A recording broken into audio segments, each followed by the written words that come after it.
This week on Oklahoma Horizon. Music and fine arts education have been around for more than 3,000 years. Today we begin with an organization that takes music to a whole new level. You take your whole summer, so that's 3 months of your life that you're dedicating to this sport. And you really only talk to your friends and family if they come see you at shows or you talk on the phone. Rob McClendon visits with Oklahoma City University President Robert Henry to find out why there's more to education than just the core classes. But they also teach you how to think and how to critically evaluate. And this is something that students and young people need today. Andy Barth introduces us to an Oklahoman who went back to school so he can continue his life's passion. I saw where there was a network administration program.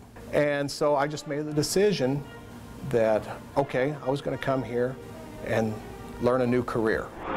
We visit with Senator Tom Coburn and discover why he believes job training programs are not all created equal. And most of the federal programs were fairly cooperative, and what you see in the outcome in the report is what works, is what Oklahoma runs, not what the federal government runs. And we end our day with some teens exploring their future. Stay with us for Oklahoma Horizon. Oklahoma Horizon is made possible by the Oklahoma Department of Career and Technology Education. Oklahoma's investment in career tech provides more than nationally recognized technology education and training. It produces solid financial returns for the state's economic future. Oklahoma Career Tech, elevating our economy. And the Oklahoma Department of Agriculture, Food, and Forestry, helping good people grow good things. And now, from the Career Tech Studios in Stillwater, here's your host, Elisa Hines. Hello, I'm Elisa Hines. Rob McClendon will be back next week. Oklahoma is a football state. From Friday nights to Saturday afternoons, thousands gather to cheer on their favorite team. But for some fans, the real competition is at halftime. This summer, I was able to follow a group of young Oklahomans as they followed their musical passion out onto the field and experienced some national recognition. A step, a twirl, a ballet, only more. It's a drum and bugle corps, kind of like a marching band, only without the woodwinds. It's a lot of fun, but at the same time a lot of hard work.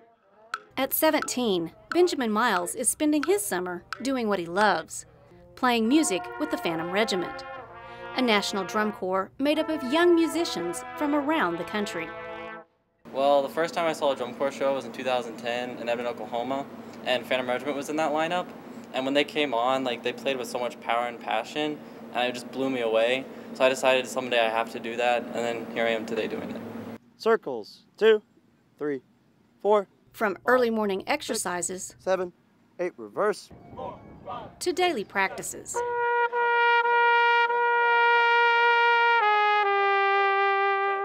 "12 in front of you." Brass instructor Josh Scott says it takes dedication from the very beginning. All right, let's take these 2 sets. Our specific drum corps, Phantom Regiment, starting in November, has an audition camp, and around anywhere from 300 to 500 students come to audition for the corps for each respective section, and then from there on out in December and the months leading into May, we have a camp every month in Rockford to prepare the show, to learn music, to learn fundamental things that we'll take with us when we move into Rockford College, which is in Rockford, Illinois, and we spend about 4.5 weeks learning the show and doing everything that we need to do to get ourselves ready to be on tour. June through August, the Phantom Regiment crisscrosses the country, performing nearly every night, catching shut-eye where they can. Our housing sites are basically buses at night, and when we get to the school, we'll sleep on the gym for a couple hours before we start rehearsal, and it's just buses and schools all summer is where we stay. With temperatures on the field hitting 120 degrees, practice can be grueling. It's really hard. For people who don't know what color guard is or just think it's people with flags, it's so much more. It's a sport. It's not just dancing and twirling. It's sprinting and breathing and push-ups and everything you can think of. It's hard. It's a great thing. Hard work and sacrifice that fellow corps member Shanna Wolford knows all too well, but loves all the same. 6, 7, 8. You take your whole summer, so that's 3 months of your life that you're dedicating to this sport, and you really only talk to your friends and family if they come see you at shows or you talk on the phone. And you sacrifice your body. You sacrifice sometimes your relationships. But in the end, it's worth it because it's everyone's passion. For parents like Annette Miles, it's a sacrifice for the whole family.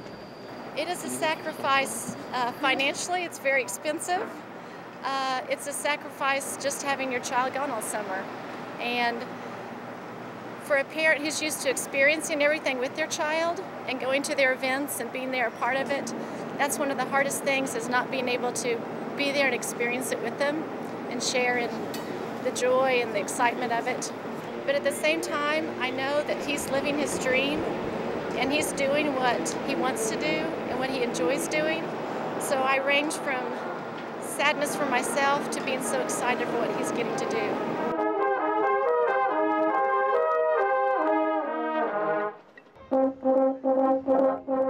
Even though the days can go as long as 12 hours and the comforts of home are few, for Daniel Fibus, it's all worth it.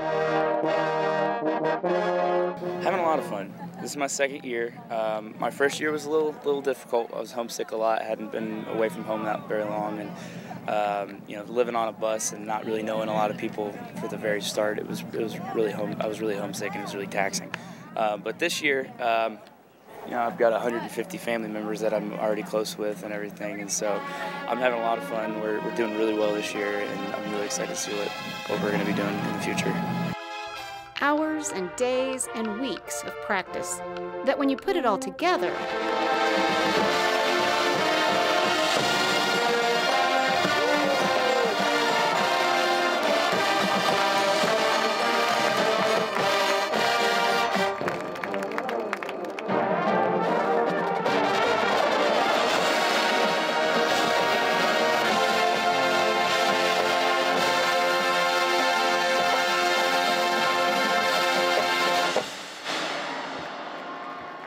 keeps them coming back for more. We have kids who are in college and they're music majors, or we have kids who are in high school who are going to continue on to be music majors, and we put out a lot of educators. So our goal always for them is to be able to get things out of the drum corps that they can apply to their lives.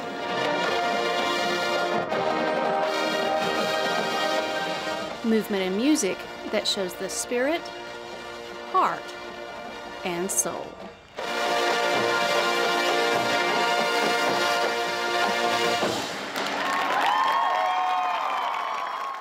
Many of the students, like Ben, return year after year until they age out of the Phantom Regiment at 22. Now, when we return, we'll visit with the university president about the importance of liberal arts. You're watching Oklahoma Horizon, featuring some of the good things that are happening in the great state of Oklahoma. Across America, schools are cutting their budgets, and many programs being left out are the liberal arts. Our Rob McClendon sat down with Oklahoma City University President Robert Henry to discuss the role liberal arts education plays in a technology-driven world. Well, Mr. Henry, some of the highest unemployment we are currently seeing in our country is with recent college graduates. What could that tell us about our educational system here in the country? Well, I think the first thing we need to do is not panic, because we are going through a hard economic time. And I actually do believe that the recovery is upon us. The Economist magazine had a great cover recently that showed some people in an Indiana Jones type thing hacking through the forest, and they see this treasure in a Solomon's lost mine, and one of them says, "What is it?" and the other says, "Crikey, it's the recovery." You know what? So we may be on the recovery. The other thing that I think it tells us is that some areas of the economy could probably profit more from education than others. Our School of Nursing, we have 100% employment within a month of all of our nursing graduates. And we've grown 40% over the last year. So there are some professions that are that are in need. Where that is a specific skill that they're learning in the School of Nursing. How does that compare to, say, a humanities degree or a liberal arts degree where that education may be more esoteric? Well, that's a great question, because there is a relationship, and it's important. We are a liberal arts school, Oklahoma City University, and so consequently, our nursing graduates have to take the liberal arts core. They've got to know something about history. They've got to know something about government. They've got to know something about psychology. They'll get more of that in nursing. And we firmly believe that nurses that have that understanding, that core of knowledge, are going to be better when they deal with their patients. But they also teach you how to think and how to critically evaluate. And this is something that students and young people need today. Well, Mr. Henry, yours is a conversation I always enjoy. Thank you so much for being here. Thank you for having me. Still to come on Oklahoma Horizon. Summer fun with learning in mind. But first, playing another tune. While a college degree can make a job search easier, a job must be available in order to apply. Andy Barth takes us to Enid, Oklahoma, where a well-traveled musician found his future was back at home. Well, Lisa, whenever you hear about musicians and artists, the common stereotype is they work minimum wage jobs but are living their dreams through their art. But for one musician, that lifestyle just wasn't enough, and now he's playing a different note. From the outside of this building, you can hear the Enid Symphony Orchestra, a typical concert warm-up. But for one man, it is his life's passion. Music started clear back when I was about 5 years old. Mike Meisner plays French horn in the Enid Symphony Orchestra and has quite a musical history. But the road to today's symphony wasn't always a sweet melody. I was offered a full 4-year scholarship to Southwestern Oklahoma State University in Weatherford, and that was to be a music major, to pursue a bachelor's in music education. So I went to Southwestern and had a really good education there. And then after 2 years, I decided, well, I want to get more into the orchestral side of playing. Meisner auditioned at Indiana University, the top music school in the world, and was accepted. But due to financial constraints, you know, I'm paying out-of-state tuition and all that, couldn't afford to go. So I then transferred to Oklahoma State and finished out my degree there. Had a really great time, really great education, wonderful people to work with. And then it came time for graduate school, because what I wanted to do more than anything was to be a full-time college music professor. A profession that demands a lot of time and money just to get started. Ended up going to the University of Texas. I received my master's degree in 1993. And when you apply for college jobs and whatnot, they say, master's required, but doctorate strongly preferred. So I ended up staying there at the University of Texas for my doctorate in musical arts, and was a grad assistant there for a total of 5 years. And then in 2001, I did finally finish the degree. And then I thought, okay, I'm all set here, you know, now I've got all the degrees, I've got all the armament, now let's go out and get that job. But after more than 8 years of either no responses or only part-time positions, Meisner says his tune needed changing. I was up here in Enid, this is my hometown. I just happened to look down there, and this was in the automotive waiting room, I just happened to look down there where they have the magazines and whatnot, and there was an Autry-Tech catalog. And I saw where there was a network administration program. And so I just made the decision that, okay, I was going to come here and learn a new career. And so that's what I did. I went back to Austin, I said goodbye to everybody, and 2 weeks later, I was up here in Enid. And while things were looking up for Meisner, I had to move back in with my parents. I had some money saved up, you know, and whatnot, but not a whole lot, you know, not enough to where I could come in and sustain myself for the time that I was going to have to do the training. And so Dad says, well, son, he says, yeah, he says, you know, you're 39 years old, But he says, you can come back, and he says, we'll set you up in your old room. And so that's what we did. Back at home and back in school, Meisner began to learn the ins and outs of computers and IT systems. And once completed with his training, this time the job search was much different because the offers kept rolling in. An agency placed Meisner with his current employer, Integris Baptist Health. I'm getting more and more responsibilities every day. I'm now on the Employee Advisory Council for the corporate IT. We have meetings down in Oklahoma City twice a month. So I'm the North Zone representative.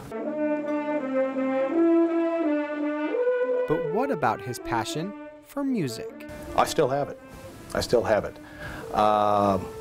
When I arrived back in Enid, I called Doug Newell, who was the conductor of the Enid Symphony. And I had known Doug for years and years. And I said, hey, I said, are you needing a horn player for the symphony? And he just said, sure. You know, he says, your third horn chair is waiting for you. Just like, you know, when I left. So there it was sitting for me, and I've been playing with him ever since, and still am. Still there. And it is here where his heart, his passion, and his music have come together.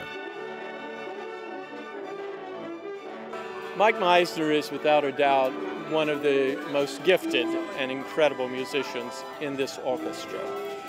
I've known Mike since he was in the high school. He was playing with the Enid Symphony Orchestra as a 10th grader. Mike Meisner is back in his hometown, making a good living, while playing his heart out and still living his musical dream.